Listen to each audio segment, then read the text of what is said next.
মানে কেমন সরকার হলো এবং বিএনপি নেতা হিসেবে আপনাদের এক্সপেকটেশন কি ছিল, সেটি কতখানি ফুলফিল করতে পেরেছেন পেরেছে, আর সামনের দিনে আপনাদের পরিকল্পনা কি? নতুন প্রধানমন্ত্রী এবং তার মন্ত্রী পরিষদ, নবীন প্রবীণের সমন্বয়ে একটি সুন্দর মন্ত্রী পরিষদ গঠিত হয়েছে এবং জনাব তারেক রহমান সাহেব যে নতুন বাংলাদেশ গড়ার স্বপ্ন দেখিয়েছেন আমাদেরকে, দেশবাসীকে, আমরা মনে করি যে তারেক রহমান সাহেবের নেতৃত্বে ওনার পছন্দ অনুযায়ী উনি সেরকম একটি মন্ত্রিসভা গঠন করেছেন। এবং প্রথম দিনেই আপনি দেখবেন যে সংসদের থেকে যে তিনি ঘোষণা দিয়েছেন সকল সংসদ সদস্যরা ডিউটি ফ্রি গাড়ি নেবেন না, কোনো প্লট বরাদ্দ নেবেন না এমপি হিসেবে। এটা আমার মনে হয় যে এটা একটা বিরাট দিক, যে মানুষ বুঝতে শিখেছে বা ভাবতে শুরু করেছে যে আসলেই নতুন বাংলাদেশ জনাব তারেক রহমান সাহেব গড়তে পারবেন।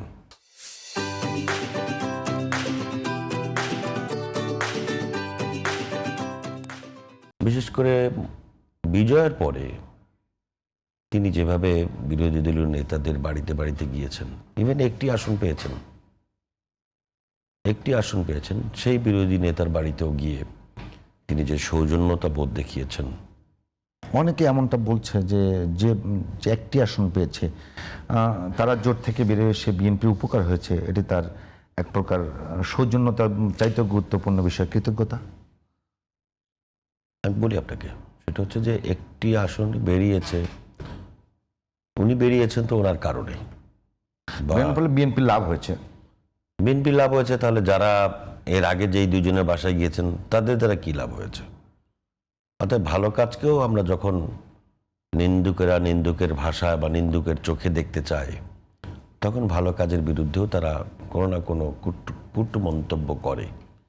এটা আমাদের দেশের দীর্ঘদিনের কালচার।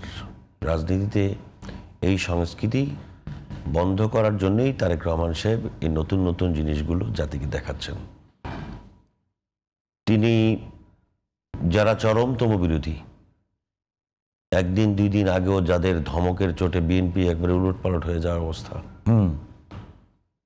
12 তারিখের পরে তারা দেখে নেবে তাদের কোনো দেশে থাকতে দেওয়া হবে না, বাচ্চা দিতে দেওয়া হবে না, 12 তারিখের পরে বিএনপির নেতাকর্মীদের কি অবস্থা হবে, এরকম একটা পরিস্থিতি যারা তৈরি করেছিল, তাদের বাড়িতেও তিনি বিজয়ের পরের দিন দেখা করেছেন। এই যে সংস্কৃতি, এই সংস্কৃতিটা বাংলাদেশের রাজনৈতিক ইতিহাসে, বাংলাদেশের গণতান্ত্রিক ইতিহাসে বিরল। এই যে কয়েকটি ঘটনা বললাম, এই ঘটনাগুলো বিরল। অন্তত শুরুটা উনি যে করেছেন, দেশবাসী অত্যন্ত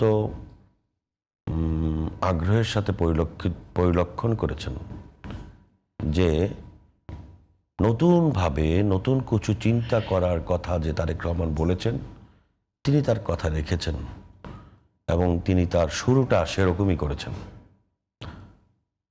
এইটা তো একটা আশার সঞ্চার, এবং এটা ভদ্রতা, সভ্যতা, শিষ্টাচার, রাজনীতি থেকে যে জিনিসগুলো উঠে গিয়েছিল, রাজনীতিতে শিষ্টাচার, সভ্যতা, ভব্যতা, এগুলো মানুষ ভুলেই যেতে বসছিল। সেইখানটাতে তো উনি একটা নতুনভাবে শুরু করেছেন। তো প্রত্যাশা যখন থাকে এবং প্রত্যাশার শুরুটা যখন ভালো হয়, তখন বুঝতে হবে যে ভবিষ্যৎটাও অনেক সুন্দর এবং ভালো হবে। এবং সেই ভালোটার অব্যাহত থাকার জন্য যারা বিরোধী মতের রাজনীতি করেন, বিরোধী দল হিসেবে যারা আছেন, তারেক রহমান সাহেব তাদের সহযোগিতা চেয়েছেন। আমরাও মনে করি রাজনীতিতে মত পার্থক্যতা থাকবেই, মতদ্বৈততা থাকবে, কিন্তু যদি এই মতপার্থক্য, মতদ্বৈততা এমনভাবে তারা বলেন, বা বিরোধিতার অর্থে বিরোধিতা যে কিছু আছে যেগুলো ইতিমধ্যে হয়ে আসছিল, সেই বিরোধিতার অর্থে বিরোধিতা, এটা রাজনীতির কালচার থেকে বিদায় দেওয়া উচিত। যদি একটি দায়িত্বশীল বিরোধী দলের ভূমিকা ওনারা পালন করেন, যে দেশের স্বার্থে, দেশের গণতন্ত্রের স্বার্থে, দেশের সার্বভৌমত্বের স্বার্থে যতটুকুন করা উচিত বিরোধিতা, ততটুকুন করবেন, সরকারি দলকে সঠিক রাস্তায় পরিচালনা করার জন্য। দায়িত্বশীল বিরোধী দল করবার জন্য বাংলাদেশের সংবিধানে যে সমস্ত সংস্কার আনবার কথা সেটা নিয়ে সবাই মোটামুটি ঐক্যমত হয়ে একটা সনদ স্বাক্ষর করলো, এবং বিরোধী দল যাতে সরকারি দলকে অনেক জায়গা থেকে আটকা দিতে পারে, বিরোধিতা করতে পারে, একটা জবাবদিহিতার মধ্যে আনতে পারবে, সেই জায়গাটাতে বিএনপি একটা বড় ধরনের ব্যত্যয় তৈরি করলো না, যে জুলাই সনদ বাস্তবায়ন কিংবা গণপরিষদের সদস্য হিসাবে মানে শপথ না নিয়ে। যেটা আপনার, ওটা তো সালাউদ্দিন সাহেব ব্যাখ্যা করে বলেছেন যে আপনি আমাকে এইখানে আসছেন টকশো করবার জন্য, আপনি এসে পাশে আর একটা দলিল রাখলেন যে ভাই যাওয়ার সময় আপনার টকশো থেকে যে সম্মানটা দেওয়া হবে সম্মানটা আপনি আমার দিয়ে যাবেন। আমার তো আপনি ওই রকম শর্তে আনেন নাই। আমি জানি যে যাওয়ার সময় আমার গাড়ি ভাড়াটা আপনার হাউস থেকে দেওয়া হবে। আপনি আসছেন সংসদ সদস্যের শপথ গ্রহণ করার জন্য, সংবিধান অনুযায়ী আপনি ঘোষণাটা কি দিয়েছেন? সংসদ সদস্যের শপথ গ্রহণ করা হবে। আপনি সংসদ সদস্যের শপথ গ্রহণ করার কথা বলে আপনি কাগজের নিচে আরেকটা কাগজ রাখছেন যে এইটার মধ্যে সিগনেচার করতে হবে। জুলাই মানে আমি বলি যে জুলাই সনদের যে অধ্যাদেশ জারি করা হয়েছিল সেটা কি বিএনপি দেখে নাই? অধ্যাদেশ জারি করে দেখবে না কেন? কিন্তু অধ্যাদেশের যে অংশগুলো আপনি নতুন করে স্বাক্ষর করার প্রয়োজন নেই সেইগুলো আপনি স্বাক্ষর করে নেবেন কেন? সেগুলো তো আপনি আলাপ আলোচনা করে সিদ্ধান্ত নিতে হবে। আপনি যদি সবই বলেন যে আপনার স্বাক্ষর করা হয়ে গেছে তাহলে তো পার্লামেন্টই দরকার নেই। যে অধ্যাদেশ জারি করা হয়েছিল সেখানে শপথ ও শপথ পরিচালনা, এখানে নির্বাচিত প্রতিনিধিগণ সংসদ সদস্য হিসেবে শপথ গ্রহণের পর একই শপথ অনুষ্ঠানে এই আদেশের তফসিল 1 অনুযায়ী পরিষদ সদস্য মানে যেটাকে ওই সংবিধান সংস্কার পরিষদ হিসেবে শপথ গ্রহণ করিবেন, অনুরূপ শপথপত্রে স্বাক্ষর দান করিবেন। তো প্রশ্ন, যখন এইটা যে আদেশের ফলে জুলাই সনদ বাস্তবায়ন আদেশ যেটাকে বলা হচ্ছে, সেখানে এটা তো স্পষ্ট দেবার পরেও সেটাকে বাদ দিয়ে সংবিধানে ফেরত যাওয়াটা, বিএনপি তখন তো জানতো, তখন এসব বিষয়ে কোনো কথা বলে নাই।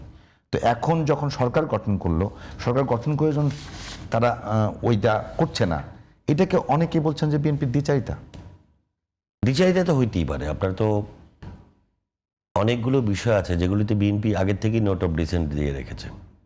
সেই নোট অফ ডিসেন্টও তো তারা আপনার পরোয়া করেনি। এরকম তো কয়েকটা অধ্যাদেশের মধ্যে অনেকগুলো আছে নোট অফ ডিসেন্ট বিএনপি দিয়েছে। তো যেগুলো তো নোট অফ ডিসেন্ট রয়েছে সেগুলো নিয়ে তো বিএনপি ভিন্নভাবে চিন্তা করুক, এটা কিন্তু জনগণ ম্যান্ডেট দিয়েছে। 2/3 সদস্য যাদেরকে নির্বাচিত করেছে ওই নোট অফ ডিসেন্ট মাথায় রেখেই কিন্তু দিয়েছে। নোট অফ ডিসেন্ট দেওয়ার অর্থ, নোট অফ ডিসেন্ট ছাড়া গণভোটে জনগণ ভোট দিয়েছে। নোট অফ ডিসেন্ট ছাড়া যে গণভোটে যেখানে একই শর্তগুলো, আমি যদি আপনার সঙ্গে আলোচনাই করি যে বিষয়গুলো সরাসরি গণভোটে দেওয়া হয়েছে সেগুলোতে জনগণ হ্যাঁ বলেছে, আর অন্যদিকে বিএনপি যেগুলো করবে না বলেছে ইশতেহারে সেগুলো ইনক্লুড করেছে। তাহলে কোনটা সরাসরি হলো? ইশতেহারটা কি সরাসরি ছিল? আমি তো মনে করি যে ইশতেহার দেখেই কিন্তু জনগণ ভোট দেয়। তাহলে গণভোট কিছু কিছু বিষয় আছে যেগুলি পালন করার জন্য গণভোটে দিতে হয়, সেগুলো দিয়েছে। গণভোটে তো বিএনপি বিরোধিতা করেনি। তার মানে কি গণভোটে যেগুলো পাশ হয়েছে সেগুলো তো সংসদে নতুন করে আবার সংসদের মাধ্যমেই অনুমোদন করতে হবে নাকি? শুধু গণভোটের মাধ্যমে তো সবকিছু হয়ে গেল না। এটাও কিন্তু পার্লামেন্টে আপনার এক্সিকিউট করার প্রশ্ন আছে। আপনি দ্বিমত থাকলে বলেন। না, পার্লামেন্ট এক্সিকিউট করতে হবে, সেটা ঠিক আছে। পার্লামেন্ট এক্সিকিউট করতে হলে পার্লামেন্টের মেম্বারদের সমর্থন লাগবে। তো পার্লামেন্টের মেম্বাররা যদি কোনো বিষয়ে দ্বিমত থাকে সেটা তো পার্লামেন্টে সেটা করতে হবে। এখন আপনি এই গেজেটের বিষয়টা আমি যে বলেছেন, আমি আসলে গেজেটের বিষয়টা জানতাম না, এবং আমার মনে হয় যে গণভোটের কোনো জায়গায় এটা লেখা নাই। না, গণভোটের শুরুটা ওটা দিয়ে, সবচেয়ে বড় না গণভোটের শুরুটা ওটা দিয়ে, গণভোটের শুরুটাই হলো অধ্যাদেশ দিয়ে। হ্যাঁ, তো আমি তো বললাম যে গণভোটের বিষয়টা গণভোটের মতো করে হবে, সেটাও পার্লামেন্টে এক্সিকিউট করা হবে। কিন্তু যেহেতু বিএনপি বা অন্যান্য রাজনৈতিক দল তাদের ইশতেহার ঘোষণা করেছে, সেই ইশতেহারের আলোকে তারা দেশ পরিচালনা করবে, এটাই স্বাভাবিক। গণভোট একটা বিশেষ প্রয়োজনে করা হয়েছে। গণভোটের অনেকগুলির পয়েন্টের মধ্যে বিএনপি একমত ছিল। যেমন গণভোটে আপনার এনসিপি স্বাক্ষর করেছে গণভোট হওয়ার পরে ওই যে জুলাই সনদ, না ওই জুলাই সনদ স্বাক্ষর তো গুরুত্বপূর্ণ বিষয় নয়। আমি যেটা স্বাক্ষর বলছি- না করলে আপনি এটা না, না, গণভোটে স্বাক্ষর জিতেন করতে- এটা তাহলে আপনি এই যে এনসিপির পক্ষ থেকে যে দাবি- রাজকীয় ভাবে যেই আমি বলি, জুলাই সনদের স্বাক্ষরের জনাব অবস্থা করলেন। রহমতুল্লাহ, আমি বলি যে জায়গাটাতে এনসিপির দাবি ছিল যে এইটা আপনারা যদি আইনি ভিত্তি না দেন তাহলে এটা স্বাক্ষর করে কোনো লাভ নাই, সেটা একটা চুক্তি যে কোনো কেউ ভঙ্গ করতে পারে, তার আইনি ভিত্তি দরকার। যে আদেশের মধ্যে দিয়ে আইনি ভিত্তি দেওয়া হলো, সেই আদেশ বলেই দ্বিতীয় দফায় গণভোটে গেল। এখন তৃতীয় দফাতে এসে বিএনপি যে জায়গাটাতে গেছে সেটা বিএনপির কাছে যৌক্তিক মনে হচ্ছে। অন্যান্য রাজনৈতিক দল যারা আছে, যৌক্তিক না, বিএনপির পক্ষ থেকে বলা হয়েছে এই জায়গাটা সংবিধানের সাথে সাংঘর্ষিক, সংবিধান পরিপন্থী ওই স্বাক্ষরের বিষয়, এটা দল থেকে ব্যাখ্যা দেওয়া হয়েছে। আমি এতটুকু অনুমতি থাকতে চাই।